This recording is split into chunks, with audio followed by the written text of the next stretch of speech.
এই দুনিয়ার পুরো জীবনটা এটা হচ্ছে লালসাময় একটা জীবন, লোভ, মরিচিকা, মায়াজাল। এই মায়াজালে আমরা আটকে আছি, ফলে মৃত্যুর কথা আমরা ভুলে গিয়েছি। পাগলের মতো ছুটছি, আরো টাকা লাগবে, আরো খ্যাতি লাগবে, আরো যশ লাগবে, আরো দাপট লাগবে। আমার এত টাকা দিয়ে কি হবে? এত সম্পদ দিয়ে কি হবে?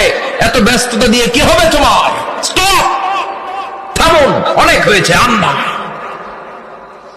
থামুন, take a rest and think about death. Think that you have to go back to your Lord. একটু বসেন না, একটু ভাবেন যে আমাকে চলে যেতে হবে, চলে যেতে হবে। এই কোলাহল, এই ব্যস্ততা, এগুলো থাকবে, থাকবো না আমি। সাইয়েদনা ওমর ফারুক বলেছেন, মুতু ক্বাবলা আন তামুতু, মরার আগে একবার মরো। হাসিবু ক্বাবলা আন তুহাসাবু আলাইকুম, তোমার হিসাব নেওয়ার আগে তুমি একবার নিজের হিসাবটা করো না। কাগজ বের করে একটু লিখো না কি কি ভালো কাজ করছিলা, যেগুলো দিয়ে নাজাতের ওয়াসিলা হতে পারে। 1 2 3, আর কি কি আকাম কুকাম করছো দেখো না।